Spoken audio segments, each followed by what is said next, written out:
उत्तराखंड शताब्दी दिवस पर कांग्रेस प्रदेश अध्यक्ष करण माहरा का वार, शहीदों के सपनों का उत्तराखंड बने ना कि घोषणाओं का राज्य।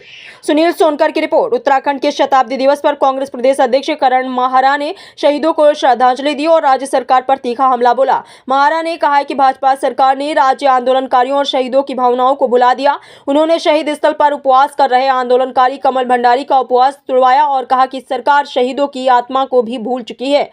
माहरा ने प्रधानमंत्री नरेंद्र मोदी की हालिया यात्रा और 8,000 करोड़ की योजनाओं की घोषणाओं पर सवाल उठाते हुए कहा, घोषणाएं करना आसान है लेकिन धरातल पर कुछ नहीं उतरता। बिहार की तरह यहां भी वादों का पुलिंदा खोला गया है। हल्द्वानी की 2,200 करोड़ की योजना का जिक्र करते हुए उन्होंने कहा कि 3 साल बाद भी काम शुरू नहीं हुआ। अंकित भंडारी हत्याकांड पर भी उन्होंने प्रधानमंत्री की चुप्पी पर सवाल उठाया। थराली आपदा को लेकर कहा कि सरकार की तैयारी शून्य है। 5 दिन बाद सिर्फ मोमबत्तियां भेजी गई। उन्होंने आरोप लगाया कि राज्य ने राहत के लिए 5,700 करोड़ रुपए मांगे थे, लेकिन केंद्र ने 1,200 करोड़ की ही दिए हैं, जबकि धामी सरकार ने 1,000 करोड़ विज्ञापनों पर खर्च कर दिए हैं। राज्य की वित्तीय हालत पर चिंता जताते हुए माहरा बोले, सरकार कर्मचारियों की तनख्वाह देने के लिए भी कर्ज ले रही है। डबल इंजन की सरकार ने प्रदेश को कर्ज में डुबो दिया है। प्रधानमंत्री की देहरादून रैली को लेकर उन्होंने दावा किया, सरकारी स्कूलों को नोटिस देकर छात्रों को रैली में भेजा गया। कुछ स्कूलों ने तो रैली में भाग लेने पर 50 अंक अतिरिक्त देने की बात कही। विधानसभा सत्र को भ्रम फैलाने वाला बताते हुए माहरा ने कहा कि भर्ती घोटालों, पेपर लीक और भ्रष्टाचार पर सरकार मौन है। किसानों की दुर्दशा का जिक्र करते हुए बोले, बागवानी करने वाले किसान सब्सिडी और समर्थन मूल्य के नाम पर ठगे जा रहे हैं। आज किसान कटोरा लेकर देहरादून में प्रदर्शन कर रहा है। 2027 के विधानसभा चुनाव को लेकर माहरा ने दावा किया है कि जनता भाजपा की नीतियों से उब चुकी है।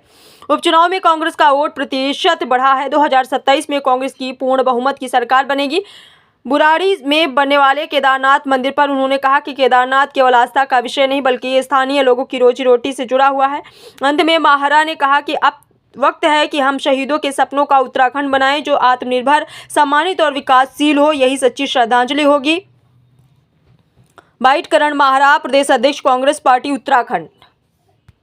ये पहले तो सभी शहीदों को और आंदोलनकारियों को नमन करता हूँ और धन्यवाद देता हूँ कि उनकी बदौलत आज हम अलग अपने राज्य में हैं। वहीं बड़ा दुख हुआ, अभी मैंने कमल भंडारी जी को अनशन करते हुए देखा कि सरकार ने हमारे जो आंदोलनकारी हैं, शहीद हैं, उनको भुला दिया है। एक दिया तक सरकार की तरफ से नहीं जलाया गया। ये इससे बड़ा अफसोस नहीं हो सकता। हर साल संस्कृति टीमें आती थी, पर इस बार विभाग ने वो देने से भी इनकार कर दिया। तो ये एक नया किस्म का उत्तराखंड में भारतीय जनता पार्टी की सरकार में देख रहा हूँ और ये संकेत अच्छे नहीं हैं। बिहार को भी 80,000 करोड़ की सौगात देने की बात पिछले चुनाव में कही थी और वहाँ के लोग आज उस पर प्रश्न कर रहे हैं। 2,200 करोड़ की योजनाओं की घोषणा हल्द्वानी में करके गए थे 3 साल पहले, वो अभी भी इंतज़ार कर रही हैं। तो घोषणा करना, सिलापट लगाना आसान है, लेकिन पहले इस बात का जवाब दें, जब अंकिता भंडारी के लिए आप और हम आंदोलन कर रहे थे, बातें कर रहे थे, उस समय केदारनाथ आए थे, एक शब्द मेरी बेटी के लिए, न्याय के लिए उनके मुँह से नहीं निकला। और अभी इतनी भीषण आपदा आप देखिए, नौगांव में, बड़कोट में, थराली में और बागेश्वर से ऊपर के कपकोट भराड़ी क्षेत्र में आई, आपके धारचूला क्षेत्र में आई, लेकिन कोई प्रबंधन नहीं था। आज भी आप और मैं इंतज़ार कर रहे हैं कि कितने लोग मृत हैं, उसकी जानकारी मिल जाए कम से कम, उसके बारे में कुछ नहीं है। और धराली में तो 5वें दिन मोम की बत्ती भेजी गई। तो ये हालात है, पानी की व्यवस्था नहीं थी। और प्रदेश में जो छोटी सरकार है, जो डबल इंजन की छोटा इंजन है, उसने मांग करी कि 5,700 करोड़ रुपया हमको चाहिए इस आपदा से निपटने के लिए, और बड़ा इंजन यहाँ आया, घोषणा करके गया 1,200 करोड़ की। और जो छोटे इंजन है वो और भी महान निकले। उन्होंने 1,000 करोड़ रुपया अपनी ब्रांडिंग में, बीजेपी का प्रचार प्रसार में, सरकार की वाहवाही में अपने को धाकड़ धामी बनाने में कर दिया। तो ये हालात है। जिस प्रदेश को तनख्वाह देने के लिए भी हर कुछ महीनों के बाद कुछ पैसा कर्ज में लेना पड़ रहा हो और कर्ज लगातार 5 गुना से ऊपर हो गया हो, उस प्रदेश में किसी भी मुख्यमंत्री ने आज तक के जितने राज्य बनाए, चाहे तिवारी जी से लेकर और अभी तक हरीश रावत हों, विजय बहुगुणा हों, चाहे वो त्रिवेंद्र रावत हो, तीरथ रावत, आप देख लीजिए बहुत कम अमाउंट ऐसा था जो एडवर्टीजमेंट इत्यादि में खर्च हुआ। लेकिन 1000 करोड़ रुपए का जो है ऐड दिया जा रहा है उस प्रदेश में जिसकी अपनी आर्थिक स्थिति बिल्कुल क्षीण है। तो ये हालात हैं। जहाँ तक घोषणाओं की बात है, मैं उसमें यही कहूँगा ज़मीन में उतर जाएं तो भरोसा होगा। और मुझे लेकिन उम्मीद नहीं है, जिस तरीके से करिश्मा कम हुआ है, आज विद्यालयों को स्पेशल ऑर्डर्स हुए कि अपने बच्चे लेके पहुँचे। विद्यालय की स्कूलों की बसें झंडे लगा के जा रही हैं, टीचर्स अपने बच्चों को कंपेल कर रहे हैं। एक संस्थान ने तो चिट्ठी जारी करी है कि 50 अंक जो है इंटरनल दिए जाएंगे। तब ऐसी स्थिति में क्या होने वाला है आप समझ सकते हैं। ये मानता हूँ कि हर बुद्धिजीवी को, हर संवेदनशील व्यक्ति को दुख हुआ होगा। मैं तो ये उम्मीद कर रहा था कि वहाँ आपदा प्रबंधन की बात आएगी, कैसे हम आगे चलें, कैसे इनसे निपटें, कैसे अपने लोगों की जानें बचाएंगे। मुझे लगता था कि राज्य की आर्थिक स्थिति कैसे बेहतर और हमारी आमदनी के स्रोत कैसे बढ़ेंगे उस पर चर्चा होगी। मेरे को लगता था कि एनसीआरबी की जो रिपोर्ट है कि हम 9 हिमालय राज्यों में महिला अपराध में पहले चले गए, अंकिता से लेके तमाम लंबी सूची है। मुझे लगता था कि शायद वहाँ ये चर्चा होगी कि हम इसको कैसे प्रिवेंट करें, कैसे बचाएं। 2 भर्ती घोटाले पेपर लीक हम देख चुके 22 और 25 में।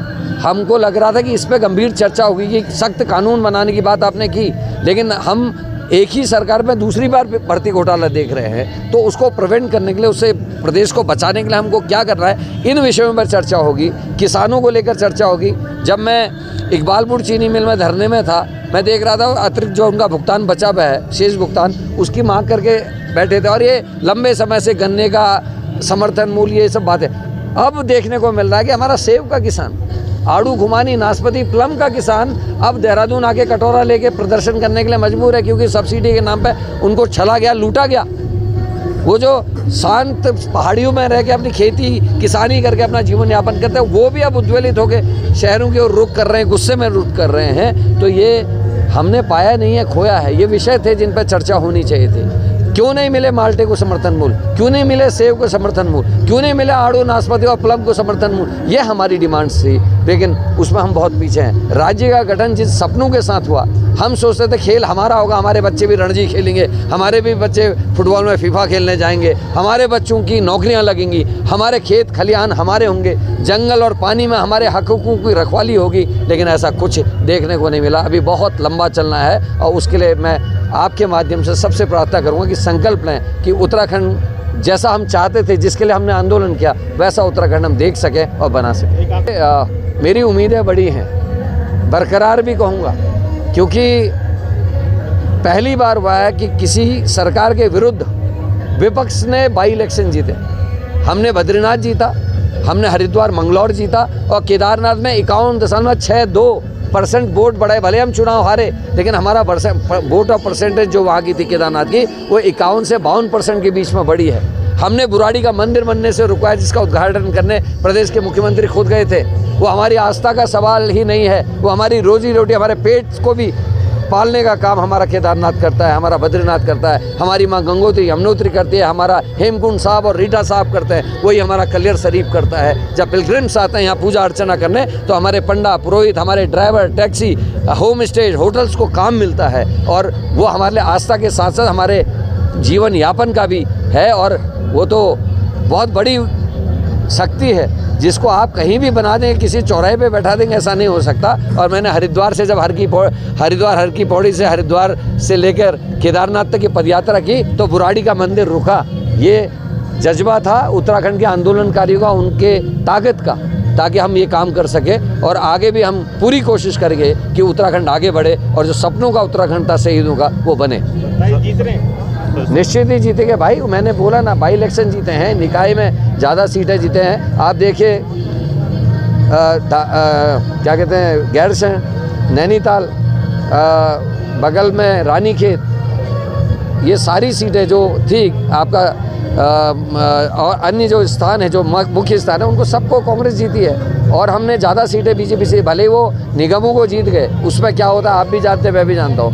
जिला पंचायत की सीटों में 348 सीटों पे अधिकृत प्रत्याशी घोषित करने के बाद कांग्रेस बीजेपी केवल 115 जीत पाई। हम उनसे ज़्यादा 135 सीटें जीते। लेकिन जिला अध्यक्ष वो बना लेंगे, जिला पंचायत अध्यक्ष।